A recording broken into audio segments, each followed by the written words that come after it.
여러분, 혹시 이런 생각해 보셨어요? 물 위에 태양광 패널을 띄우는 게 과연 우리 에너지 문제의 궁극적인 해답이 될 수 있을까? 오늘 바로 이 수상 태양광의 세계로 한번 깊숙이 들어가 보겠습니다. 우리 모두가 알다시피 기후 목표를 달성하려면 재생에너지가 더 많이 필요하잖아요. 근데 문제는 태양광 발전소 하나를 지으려면 정말 어마어마한 공간이 필요하다는 거죠. 그럼 대체 이 막대한 에너지를 생산할 공간을 어디서 찾아야 할까요? 바로 이 지점에서 문제가 생기는 겁니다. 청정에너지로 전환하려면 엄청난 면적의 땅이 필요하다는 사실. 결국 숲을 밀거나 아니면 소중한 농경지를 써야 하는 그런 딜레마에 빠지게 되는 거죠. 자, 그런데 여기서 아주 기발한, 어쩌면 우아하기까지 한 해법이 등장합니다. 땅이 부족하다면 물 위는 어떨까요? 바로 수상 태양광, 영어로는 FPV라고 하는데요. 이게 바로 토지 이용 문제에 대한 아주 혁신적인 대안으로 떠오르고 있습니다. 자, 그럼 수상 태양광, FPV가 정확히 뭘까요? 개념은 정말 간단해요. 태양광 패널을 부유체 위에 얹어서 저수지나 댐 같은 물 위에 그냥 띄우는 겁니다. 핵심은 뭐다? 땅을 전혀 사용하지 않는다는 거죠. 이게 왜 그렇게 중요하냐면요. 바로 우리나라처럼 국토는 좁은데 인구 밀도는 높은 나라들 있잖아요. 이런 곳에 엄청난 기회가 되기 때문입니다. 토지 제약이라는 가장 큰 걸림돌을 피해서 청정 에너지를 늘릴 수 있는 아주 핵심적인 방법이 되는 겁니다. 자, 그럼 이게 그냥 그럴듯한 아이디어 수준에 머무는 걸까요? 천만에요. 지금부터는 이 기술이 얼마나 빠르게 전 세계로 퍼져나가고 있는지 그야말로 폭발적인 성장세를 한번 살펴보겠습니다. 이 그래프 좀 보세요. 정말 놀랍지 않나요? 2022년까지 전 세계 누적 설비 용량이 6기가와트에 달했는데 연평균 성장률이 무려 132%입니다. 132%요? 거의 수직으로 치솟는 이 곡선이 모든 걸 말해주고 있죠. 이 폭발적인 성장의 중심에는 바로 아시아가 있습니다.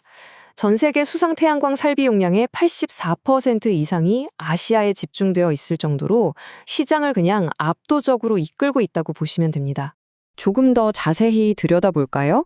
단연 선두는 중국입니다. 전체 거의 절반, 49.7%를 차지하고 있어요. 그 뒤를 대만과 인도가 바짝 쫓고 있는 형국이고요. 아시아 국가들의 활약이 정말 대단하죠. 자, 그런데요. 모든 기술이 그렇듯 장점만 있는 건 아니겠죠. 지금부터는 이 수상 태양광이 마냥 완벽한 해결책만은 아니라는 점, 그 장단점을 아주 균형 있게 한번 짚어보겠습니다. 자, 장단점을 한번 나란히 놓고 볼게요. 일단 물의 냉각 효과 덕분에 발전 효율은 더 높아지는 장점이 있어요. 하지만 부유체랑 고정장치 때문에 초기 비용은 더 비싸지고요. 토지 갈등은 피할 수 있는 반면에 수종 생태계에 어떤 영향을 미칠지는 아직 물음표로 남아 있습니다. 여기서 진짜 재밌는 장점이 하나 있는데요. 바로 효율입니다. 태양광 패널이라는 게 원래 뜨거워지면 효율이 뚝 떨어지거든요. 그런데 물 위에 있으니까 자연스럽게 냉각이 되면서 육상 태양광보다 발전량이 10% 이상 높아질 수 있다는 겁니다. 이건 정말 예상 밖의 큰 이점이죠. 반면에 가장 큰 발목을 접는 건 역시 비용 문제입니다. 물 위에 구조물을 띄우고 또 고정시켜야 하니까 추가적인 기술과 자재가 들어가겠죠? 그래서 초기 투자 비용이 육상에 설치할 때보다 약 20% 정도 더 비쌉니다. 그렇다고 이런 단점들 앞에서 그냥 포기해야 할까요? 당연히 아니죠. 지금부터는 아주 혁신적인 아이디어로 이런 문제들을 해결하고 성공적으로 수상 태양광을 운영하고 있는 실제 사례들을 만나보겠습니다. 첫 번째 이야기의 무대는 네덜란드입니다. 이곳에서는요, 모래를 파내고 남은 인공호수를 거대한 발전소로 바꿨습니다. 근데 진짜 핵심은 이거예요. 패널 아래에 바이오 헛이라는 인공 어초를 설치해서 물고기들에게 안전한 서식지를 새로 만들어준 겁니다. 에너지 생산과 생태계 보존, 두 마리 토끼를 다 잡은 거죠. 이번 사례는 정말 좀 충격적인데요. 보통 이런 시설이 들어서면 생태계 파괴부터 걱정하잖아요. 그런데 프랑스의 한 폐 채석장 발전소에서는요, 정반대의 결과가 나왔습니다. 설치하고 나서 오히려 새 종류가 41종에서 71종으로, 박쥐는 9종에서 16종으로 늘어났다는 겁니다. 제대로만 설계하면 오히려 생물 다양성을 높일 수 있다는 아주 강력한 증거 아닐까요? 이번에는 세계 최대 규모의 프로젝트가 있는 중국으로 가보겠습니다. 이곳은 무너져 내려서 물에 잠겨버린 패탄광을 활용했어요. 말 그대로 쓸모없이 버려졌던 땅을 거대한 발전소로 재탄생시킨 거죠. 게다가 기존 화력발전소의 전력망을 그대로 쓰면서 비용도 아끼고 지역에 새로운 일자리를 만들어서 경제까지 살리는 효과를 봤습니다. 자, 그럼 이제 시야를 더 넓게 가져가 보죠. 이 기술이 가진 궁극적인 잠재력은 과연 어느 정도일지 큰 그림을 한번 그려보겠습니다.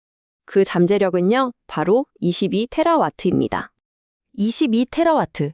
이 숫자가 얼마나 엄청난지 혹시 감이 오시나요? 이게 2022년 기준으로 전 세계에 설치된 모든 태양광 발전 용량을 합친 것보다 무려 18배나 많은 양입니다. 근데 더 놀라운 건 뭔지 아세요? 이게 전 세계 내륙 수면의 단 10%만 활용한다고 가정했을 때 나온 수치라는 겁니다. 잠재력이 정말 어마어마하죠. 오늘 이야기를 마치면서 여러분께 마지막 질문을 하나 던져봅니다.